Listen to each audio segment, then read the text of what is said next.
Good morning, Haverford. Happy Valentine's Day. I'm Maya Cantorino.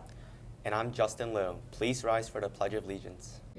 I pledge allegiance to the flag of the United States of America and to the republic for which it stands, one nation, under God, indivisible, with liberty and justice for all. Justin, I really enjoyed our snow day yesterday.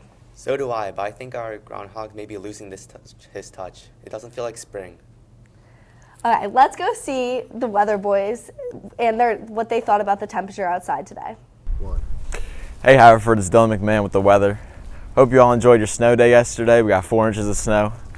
It's a chilly day today. We have a high of 37 and a low of 24 tonight. Stay warm. Thank you, weather boys. Big reminder, Haverford, that's course selection for the next year is open and will close at the end of the month.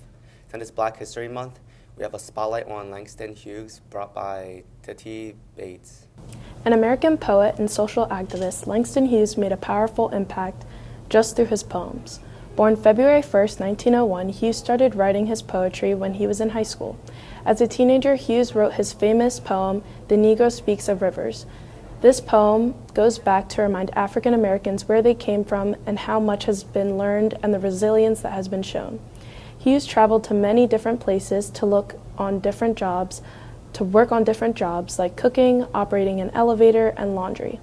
After he had published his first poetry book called The Weary Blues, he was known as the father of jazz, and he then got a scholarship to go to college and published another book.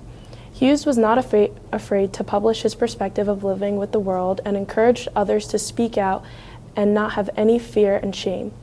He had inspired many African Americans to not be afraid of speaking up or fighting for what was right. He died on May 22, 1967, and to this day he is still remembered. Some of his most popular poems were I Too, Mother to Son, The Weary Blues, and The Negro Speaks of Rivers. I Too by Langston Hughes. I too sing America. I am the darker brother. They send me to eat in the kitchen when company comes, but I laugh and eat well and grow strong. Tomorrow, I'll be at the table when company comes. Nobody'll dare say to me, eat in the kitchen. Then, besides, they'll see how beautiful I am and be ashamed. I too am America. Are you guys ready for Mean Girls the musical? Tickets are on sale now. In sports news, the Student Athlete Advisory will be meeting today at 9 a.m. in the auditorium.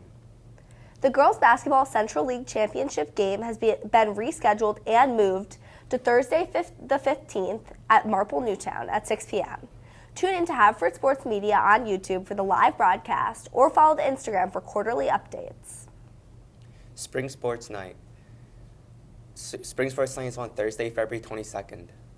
In club news, Rainbow Lions and Guitar Club are meeting after school today. It is the best time of the day, a mini documentary about technology addiction brought to you by Neil Bishop and Julius Davis. We all know and probably love social media. The ability to just pick up your phone and see what your friends, favorite celebrities, and all types of random users are doing.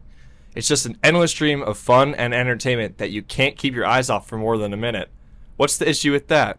Well, a team of researchers at psychiatrist.com reported in a study of problematic social media use that people who suffer from problematic social media use are at an increased risk to develop symptoms of ADHD, such as inattention.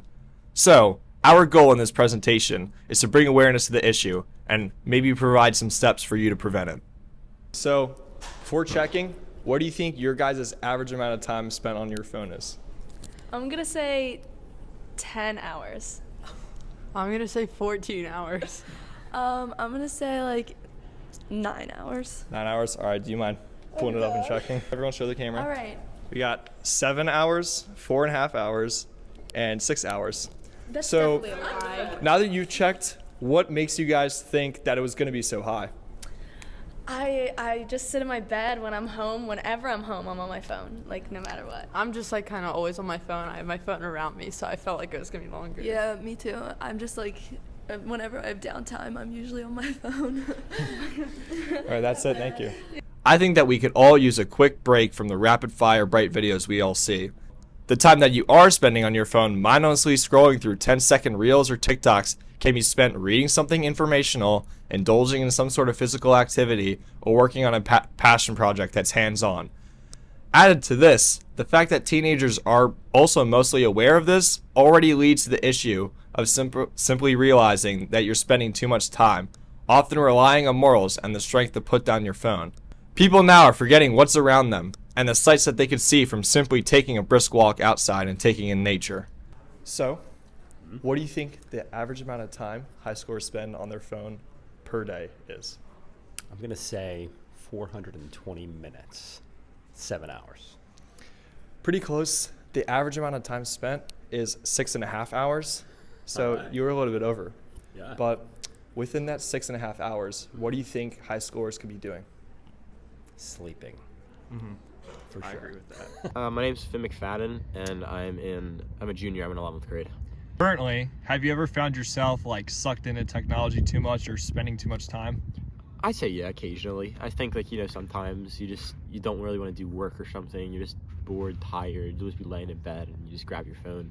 And the next thing you know, it's 2 hours later and you were just watching random YouTube videos, just doing all that stuff. So I think, yeah, occasionally, but I think I've gotten pretty good with it. But I know there are definitely a lot of students at this school and our middle school, young kids especially, aren't as good as I am with it. They're getting sucked in, they're doing things, they're watching too much stuff and letting other things fall to the wayside.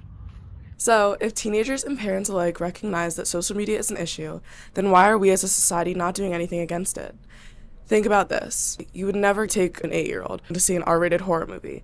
Yet, you'll give an 8-year-old unsupervised internet access where they can be subjected to and find equally mature content quicker and easier than they ever would anywhere else.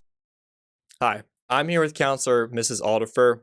And in your experience, do you ever see social media play a negative role in teens' lives? Yeah, absolutely. I think students who spend a lot of time on social media, it negatively impacts their social interaction with other students. Sometimes they experience bullying, or sometimes they get sucked into just one thing after another, and then they have trouble disconnecting from their social media. Mm-hmm. And do you have any other solutions that could be possible to kind of either, not have as many negative effects, or to kind of almost like get rid of the problem? I don't know that anything's going to get rid of the problem. I think it's learning how to adjust.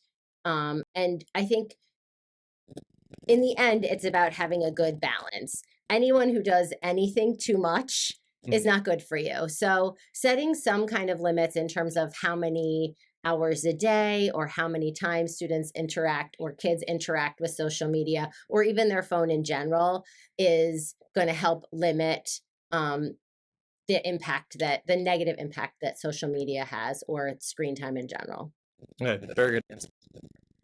So, the reliance turns to the parents who do have the power to control their young children's online presence, although safely. Apps like YouTube have safe and official alternatives like YouTube TV and Kids, which allow you to create profiles for your child to remove harmful content from appearing. Likewise, many apps have features similar to that of YouTube and are easily accessible for parents. But it isn't just the content that should be managed, as the screen time is important too. Allow your children to have social media and be out there in the online world, but don't let it be their only world. Limit the amount of time that they have on their phones in order to prevent screen addictions and possible mental issues from developing. We lined up a few questions with Dylan Selterman, who's a worker at Psychology Today. And the first question we asked him was, in your article, you talked about the motives one needs to be more positively or negatively affected by social media. What are the more long-term effects of these motives in social media? To which he replied, it's a good question that hasn't been addressed yet. I would love to see studies that examine how positive or negative motivations for social media use may have long-term outcomes. My thinking is that those correlations would probably be low, since social media use in the short term tends to be very low stakes. Motivations for bigger things like attending college or medical school will have more long-term outcomes. Motivations for looking at social media for 30 minutes may not have strong correlations with long-term outcomes. And our second question was, what is your hypothetical minimum age for using social media, and what leads you to make that choice? And he responded, it depends what you mean by social media. He said, "My daughter watches YouTube videos now. She's 6 years old. But some people don't think that YouTube is a social media platform, and they think more of Instagram and TikTok," which we agree on. He says, "My point is that it depends on the content. All my daughter watches are cartoons that are similar to ones on TV like Bluey and Cosmic Kids Yoga. I think that stuff is pretty harmless. And if she was to watch animal/nature videos, music, or sports clips on Instagram and TikTok, I think that's fine too." He says, "I think what you're asking is a slightly different question, which is what age people should be allowed to create their own social media profiles and interact with others online without parental supervision. This is a tricky question because it kind of is asking what the age of majority should be. My working assumption is that we should monitor the age at which people develop formal operational reasoning, which is about 12 to 13 years old. But he says that he could be persuaded on that number."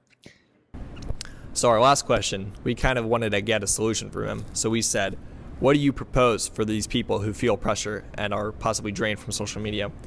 And to that he responded, "If you're not enjoying social media, then don't